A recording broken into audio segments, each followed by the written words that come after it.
Hey guys, welcome to a new episode of AB in the Films. Well, I just realized it's my 80th episode here, which means we are 20 episodes away from the 100th episode, and I've been building up to what that 100th episode is going to be, and it's coming. It's coming very close. Okay, so in the Christmas special, I said I was going to give this last Christmas series on my list its own review, and here it is, and you all knew what it was at the end of the review, and here we go, and yeah, it's the Home Alone series. I had to give this its own review. Kevin! Home Alone. This is my house. I have to defend it. He's a kid. I mean, what can a kid do to us? Kids are stupid. I know I was. You still are, Mark. This is it. I'm pretty sure every single one of us agrees with what these movies are like. The one everyone loves because it's the same thing as the first one. The one everyone will admit is a bad movie, but they still watch it. The one that everyone hates, and the one where they rather watch Home Alone 4. Now, I've already watched all the Home Alone movies. I own the first 3 on video cassette, and I own Home Alone 4 on DVD. Now, the question you might be asking yourself is, why the hell does AB even own this one? It's a piece of shit. Well, we'll get to that one, okay? So, here we go. When I was 8 years old, I came across Home Alone on television. I laughed so hard to that movie. My dad watched it with me. We both loved it.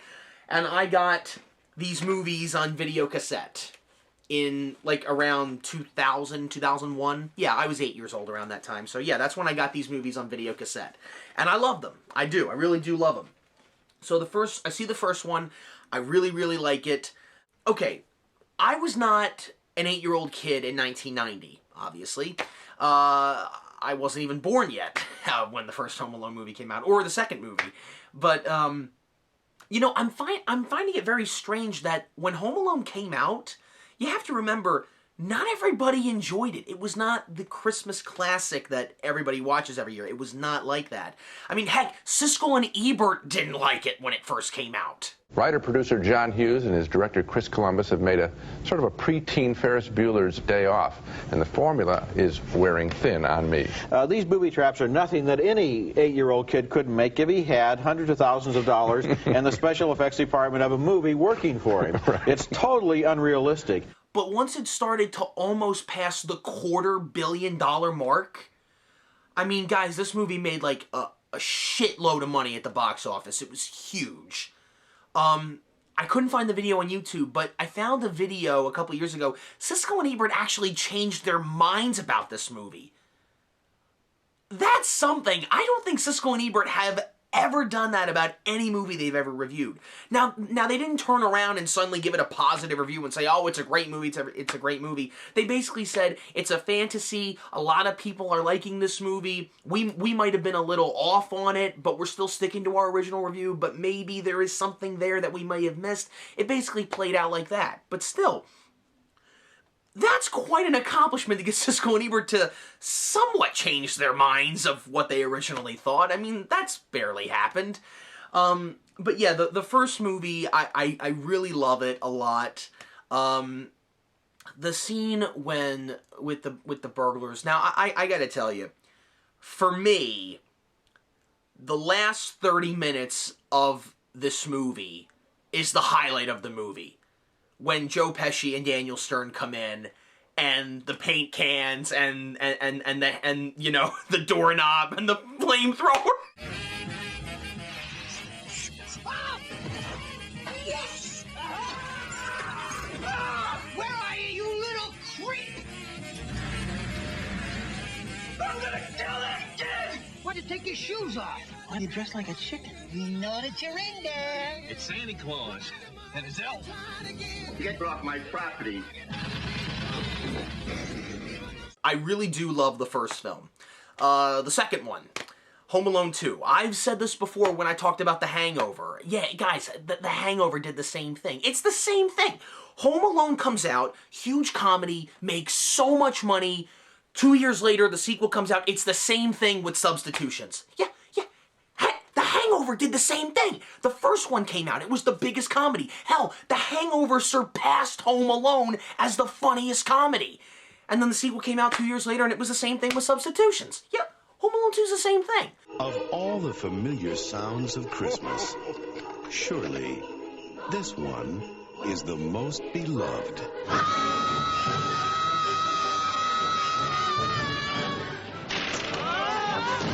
Yes! Where'd he go? I'm up here. Come and get me. You gotta do better than this, kid.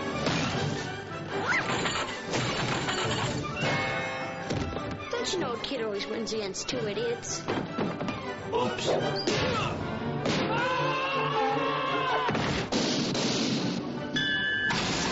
Home Alone 2, Lost in New York. I'm not saying Home Alone 2 is a bad movie. Well, that all depends on how you see it. I mean, I think we've all generally accepted the first Home Alone as a good movie. The sequel, that can go both ways with people. I mean, I know a lot of people love the sequel compared to the other Home Alone sequels. Like, that's the best one because it's the only sequel that has the original cast. But I like Home Alone 2. First of all, what I love about Home Alone 2 is I love that they did it in New York. Because, guys, if you've ever been to New York City at Christmas time, I mean, that is a sight. Especially if you don't live in New York City, because I don't live in New York. But when you go there as a tourist during Christmas time, that's a great time, man. That's like the best place to spend Christmas. It really is. So there's Christmas everywhere in Home Alone 2. So that's a really, that's a good thing. I like that they moved it to New York. But again, like, if you look at the story, guys, it's so... I mean, like, you could argue in the first movie the plot was kind of contrived. I mean, how could they leave their 8-year-old kid at home? You know, don't you think they would have picked up on that? But again, you know, it's a good movie. You don't ask questions like that. You don't care. But in the sequel, it does feel a little forced, don't you think? I mean, it's like 20th Century Fox. It's like they went up to John Hughes and Chris Columbus and said, "Hey, Home Alone made so much money. Make Home Alone 2." And they said, "Well, whatever we did in the first one made a lot of money, let's do the same thing here. But let's force it." And it does feel forced. I mean, guys, you've all seen this movie. Kevin gets stuck on the wrong plane. He follows the wrong guy. It looks like his father. You're really pushing this now. Like, it's kind of...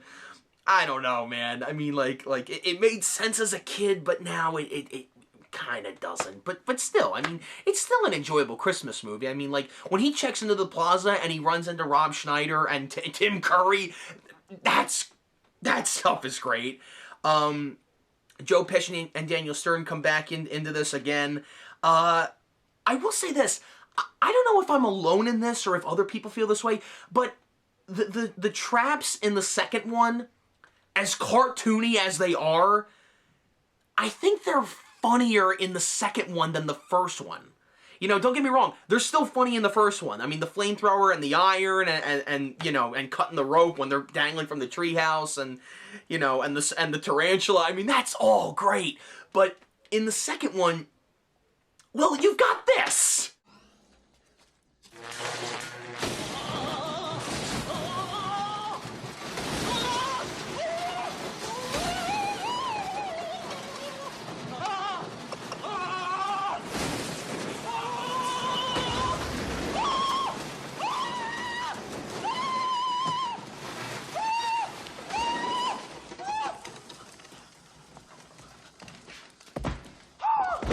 And of course, you have the substitutions with Brenda Fricker as the Pigeon Woman, you know, from The Old Man from the first movie. I mean, it's the same thing, guys, but it's still enjoyable. I do like it, and of course, Catherine O'Hara's outburst in this one is much funnier than the first movie.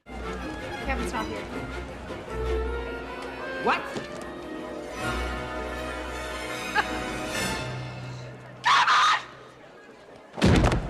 Yeah, so Home Alone 2, I really do enjoy that movie. I like it a lot.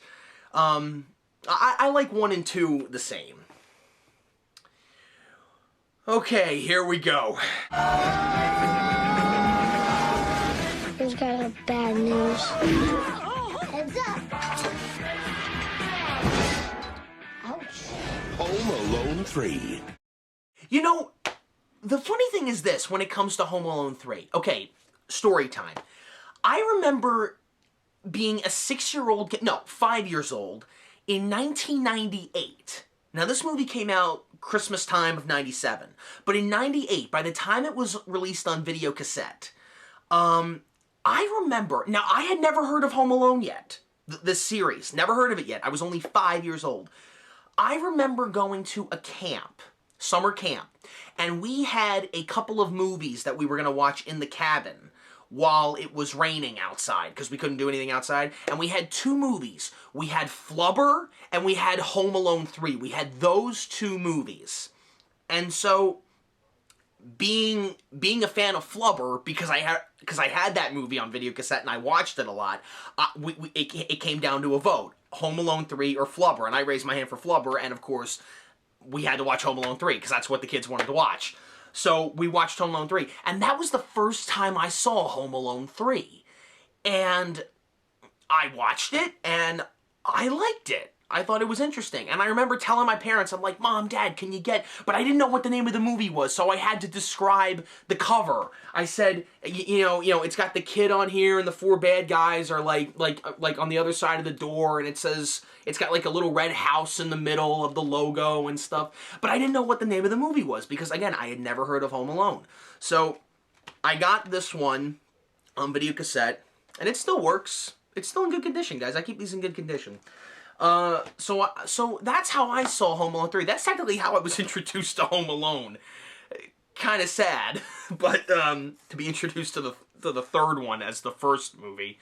But you know, here's the thing. For all of Home Alone 3's flaws, it's okay. I mean, I'm not gonna say it's like god-awful. There are so many other movies I would rather not tell people to see before I would get to Home Alone 3. I mean, yeah, you compare it to Home Alone 1 and 2, it's not good. No, I get that. I understand that. But I enjoy this movie. I think Alex D. Linz is pretty good here. The kid who would later play Max Keeble. And we'll get to that. I think we'll get to that movie another time. Or have I already reviewed that? I don't know if I have. I think the bad guys in this one, yeah, like Joe Pesci and Daniel Stern are irreplaceable as the bad guys in Home Alone. But these 4 guys, I don't really know what to make of them. I mean, like, they're basically out to get this toy car that has a computer chip in it, and they're going to use that for an organization they're a part of and stuff. But the kid has the toy car, so they got to get the toy car from him. And yeah, I mean, like I know John Hughes wrote this one, and this is the guy that did the first 2, but still, like, it doesn't feel... Again, it's like 20th Century Fox went up to him and said, hey, Home Alone 2 made a lot of money, here's make a third one. And at this point, yeah, Macaulay Culkin was too old. I think Macaulay Culkin was like 13 or 14 by this point, I think. So, yeah, I mean, yeah, they couldn't get the original cast back. None of the original cast members are in the third one. None of them are. Yeah, Home Alone 3. And as far as the traps go, they're alright. I mean, some of them are funny. Not laugh out loud hysterical, but some of them do get a smile once in a while. Come to think of it, I don't know why Roger Ebert said this is better than the first 2. I really don't know why. I mean, I'm sure he explained it in the review, but... Yeah, I'm not kidding, guys. Look. Roger Ebert. Not kidding. Gene Siskel actually asked him, are you okay? When he said that, okay? But yeah, it's alright. I mean, I'm not... It's Home Alone 3. I mean, guys, what were you expecting? Macaulay Culkin's not in it. Were you expecting a masterpiece? No. But for what it is, I think it's okay. And now we get to the one that everyone wishes did not exist. Home Alone, taking back the house. Here they come. You! Hello, Marv. Kevin's back. Kevin? In the biggest adventure of the year. Awesome. The house is bigger. Door open. Kevin's in charge, and the bad guys haven't learned a thing. Hi, Mommy. It's like he's stalking me. Home Alone, Taking Back the House, today on DVD and video. Home Alone 4, Taking Back the House. Okay. Don't criticize me here, guys. Okay? Because I know this is a bad movie. It's a bad TV movie. Home Alone 3 was the last theatrically released Home Alone in the franchise, and you can see why. But Home Alone 4 was a TV movie, and not to say all TV movies are bad. I mean, take a look at the Waltons, guys. That Christmas TV movie that the Waltons did, hell, that is so good. That inspired the Waltons TV show. I like Home Alone 4. I do. I enjoy it. But let me explain why. Because you're probably wondering, why the hell do you like that piece of shit? Okay. It's a guilty pleasure. Like, you know how people say Home Alone 3 is a guilty pleasure? Some people do. Some people consider Home Alone 3 a guilty pleasure. This one's mine. Home Alone 4. Home Alone 3 and 4. This one... Okay, this one came out in 2002. I was 9 years old. I was really into Home Alone at that age, you guys. I was really into it. So when I heard a new Home Alone movie was coming out, I got excited. In my naive attention span, I got excited for this.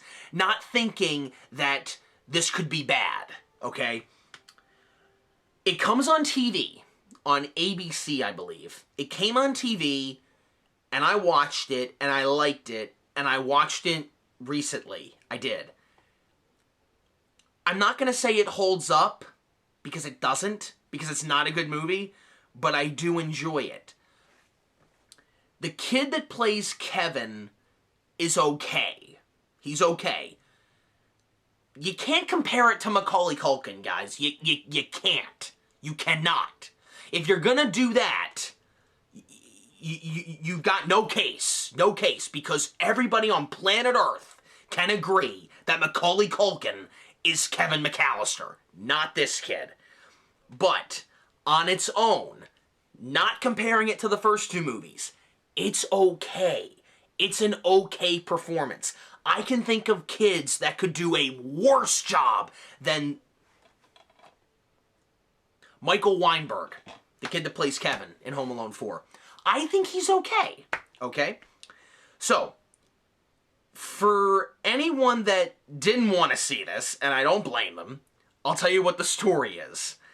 The McAllisters are back, but not the original actors. And in this one, the mother and the father are separated, and the father is already engaged to a new he has a new wife, but they're engaged. And she has this mansion, it's huge, you have a remote, and you talk into it, and that can open up a door. It's like a future house, okay? So Kevin decides that he's going to spend Christmas with his dad because he misses his dad. He doesn't see his dad anymore, so he's going to go visit him.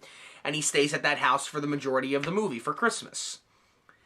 Little does he know, and, you know, what a coincidence. Out of all the homes to break into, Marv breaks in, and he's played by French Stewart. And you know what? I'm not kidding. I read this online. I'm not kidding here. They offered this part to Daniel Stern when they were working on this. They tried to get him involved in this. And I heard that he read the script and called it a piece of shit. He was not going to do this. So they got French Stewart. And I like French Stewart. I mean, he's okay. I mean, French Stewart, I don't love him. I don't hate him. He's okay. There are times when he can be pretty funny as Marv, but it's not the character. It's not the same character. Daniel Stern is Marv, guys. Let's be honest. But again, I can't compare it to the first two because that would be a terrible thing to do. Because the original wins. So basically what happens is Marv is married now to Missy Pyle, and they're gonna kidnap this kid, not Kevin. It turns out that Kevin's new stepmother is having a royal family come over on Christmas Day, and that family has a son, and apparently the son's worth a lot of money because they're royal, and they want ransom out of that, and that's pretty much the movie. And of course, you have the traps in the last half. The traps are not that good. They're not. You can expect that. I mean, guys, this movie, it doesn't even look like a movie. I mean, I know it was a TV movie, but guys, it looks like Hallmark made it. It looks like here's the thing. If you ask yourself, what would a Home Alone movie look like if the Hallmark Channel made it? Here's your result right here. That's the result, because it looks like a Hallmark movie at times. I'm not kidding. And another thing is this, okay? Even if you were to compare this to the other ones, because let me tell you, I mean, it doesn't have a 4 on the cover, but when you play the movie, it says Home Alone 4. It doesn't say Home Alone Taking Back the House. It's called Home Alone 4 Taking Back the House, but it just says Home Alone 4. So they are comparing this to these.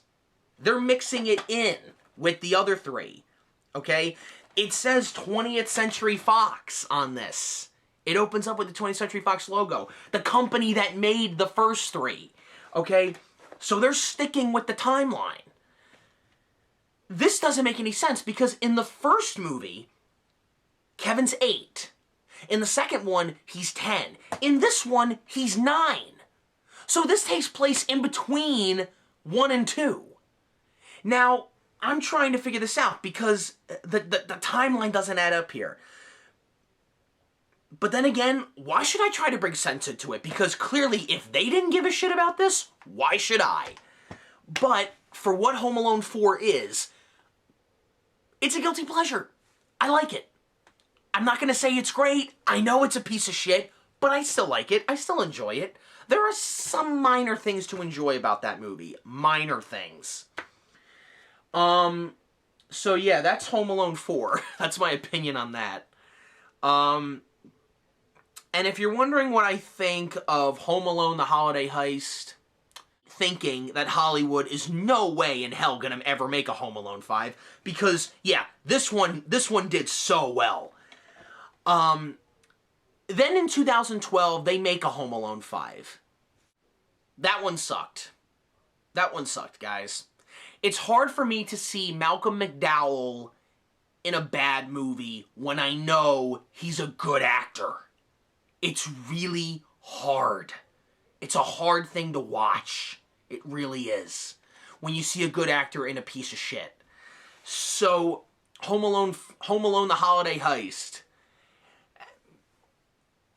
Nope, not even gonna review it. I'm sorry. I know that's very cynical of me to review something, but guys, it's terrible.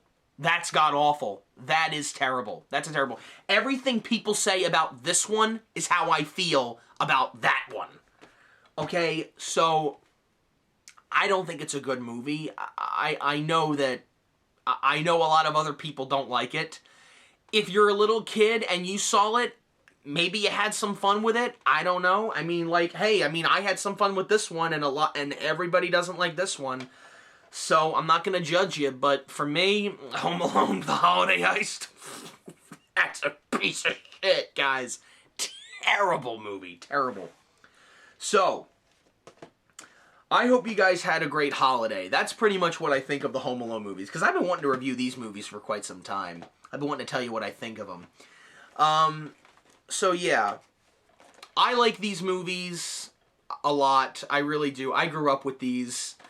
You know, everyone's got their own opinion about all these films, and I just told you what I thought of them. So, have a Happy New Year, everyone. I hope you enjoyed this, and I will see you guys in the next review. Later.